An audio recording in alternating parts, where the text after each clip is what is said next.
Today's question comes from Lucas in Maryland. I am currently in baby step 2, working on paying off the remainder of our student loan debt. We have paid $69,000 but have a balance of $38,000. We paid off our home. We make $100,000 a year. I have an extensive firearm collection that I could sell off a portion of and pay it off tomorrow, but I'm hesitant to do that as I am afraid I wouldn't be able to replace many of them. Should I sell them to pay off the debt tomorrow or keep moving the way I am and pay it off by December? I don't know. Firearms are kind of in your bucket of life. I'm not sure how much I could speak into that. I have an extensive purse collection. It's a third. There we go. Now we'll make it relative. All right. You're working with me. Okay. I don't know. I would be interested in your take on this, because for me, I'm like, okay, you make $100,000 a year, you have $38,000, and you have a plan to pay it off by December. You could just keep trucking along. Easy enough, yeah. Easy enough and pay it off without having to. But the thing I would do is this. In any collection I have, and I'm a collector of things. Oh, we know. I have an OCD side to me. I collect used water skis. I collect firearms. I'm just like, I get off on something. I go down the whole rabbit hole and don't get out. So collector, hoarder. right in that same the fine line of that. Yeah. So anyway. This is not about me. So what I would tell you, though, as one firearm guy to another guy that has an extensive collection, I don't know what you mean by extensive collection, okay? If you have an extensive collection that is worth $300,000, okay, and you can sell off 10% of it and pay this off today, yeah. You probably have 10% of stuff around the edges of that collection that you don't care that much about. That's not in the sweet spot. Mm-hmm. Those are not your babies. Mm-hmm. You know, they're not safe queens, as we call them. And so if your entire collection is $80,000 and you would be selling half of it, then you're probably cutting out a little bit of your heart when you do that. So I think that's what you got to ask yourself and just say, okay, is it worth it?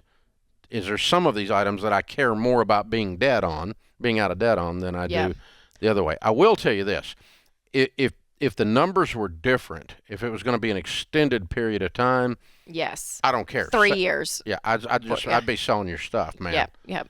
And I will never forget in Financial Peace University years ago when I was teaching it live with an overhead projector, this big old guy, he's a linebacker looking guy, completely ripped, probably 260 pounds, muscles everywhere.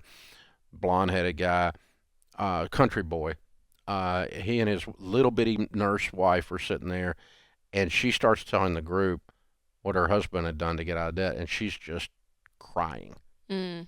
And I'm like, what in the world? And she said he has had this knife collection that was his most prized possession, and he sold it for $12,000, and we paid off all of our debt last week. Because he said, I love you and my kids more than I love my knife. Wow.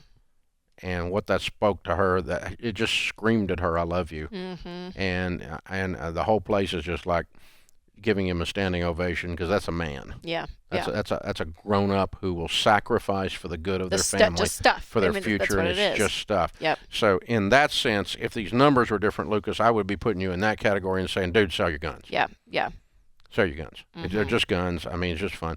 But you've got the income, your debt-free house, and everything. You're down to the last $38,000. You're going to get there pretty quick anyway. So it's a different discussion. And would the same thing be for I remember being on the show, I think I was with Ken maybe when we were hosting, and a guy had a collector car that he just loved. And he's like, I could sell it and be out of debt today, or I could be out of debt. Again, there's some situations like that. Some collector cars, okay, my dad and I rebuilt this Mustang 500 hours when I was 14 through 17 years old. I'm 42. You don't sell that car. That's like selling your wedding ring. Yeah. Okay? I wouldn't ask you to sell your wedding ring either to get out of debt. Mm-hmm. But I bought this car a few years ago, and it's kind of fun. You sell that car. Yeah.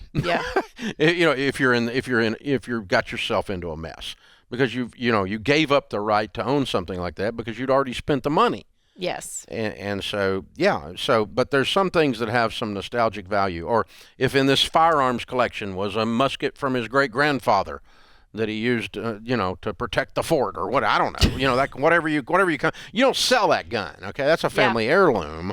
That's not a collection item. Unless it doesn't mean much to you, and it's a family heirloom that's just sitting there, and you're like, I don't really. You don't sell that gun because you'll wake up later and it'll mean something to you. If it was that. Like, well, my wedding ring doesn't mean that much to me. Yeah, you're gonna regret that. Don't do that. That's just that's gonna come. You're a little bit too enthused about getting out of debt right now. You need to calm down about one notch. Oh. No, I mean really. You don't sell your wedding ring. The Gazelle has slowed down. Well, you don't. The Gazelle doesn't sell its wedding ring. It just runs. Okay. Don't stop and sell your wedding ring. Keep running. But yeah. No, that's good. It's a good. That's a good. Now somebody's going to send me little cartoons of gazelles with wedding rings. So mad at you. They're people gonna be so mad at you. No, but it's a good. Because I feel like getting out of debt is not a balanced thing. You're not balanced when you're getting out of debt. You are doing everything humanly possible to get out of debt. It's that intensity, and the more you sacrifice, the faster you're going to do it. And there's that final 1% that's crazy. You plug in that small human element and say, okay, what's worth it? Okay, since there used to be a lady that had a newsletter back when there were paper newsletters. That her way of getting money was she didn't ever buy anything. She went and got in dumpsters and got stuff out of dumpster diving. Okay, I'm not doing that, and I'm not recommending people do that. Okay, if you want to do it, I'm not mad at you, but that's like homeless people stuff. Okay, I'm not dumpster diving because to get out of debt. That's that last 1% of crazy. Yeah. And I'm not going in the last 1%. Or like we're gonna sell our house and live in a tent. I'm going to put you up on 99% crazy, but I'm not going into the last 1%. That's fair. That's selling the wedding ring, selling the car that your dad and you rebuilt for 500 hours when you were 14. That's selling a family heirloom or a special place. Or in this case, it's a short period of time that you're gaining. Yeah. An uber short period of time. And so I'm not going to sell something that's hard to replace. A lot of guns, you can get another one, depending on what it is. But if you've got a unique piece that's probably one of 50 or something, you're probably not going to find that one again. These aren't guns you shoot, people. These are collectibles. Yes. And so, but that's, that's good. where I would put that. Yep, I think it's great. It's a balanced approach, and it's good hearing that perspective because it gives a look. Because we all have something like that, right? It's like that human element. So it's good. Great question, Lucas. Appreciate you writing into us, brother. This is The Ramsey Show.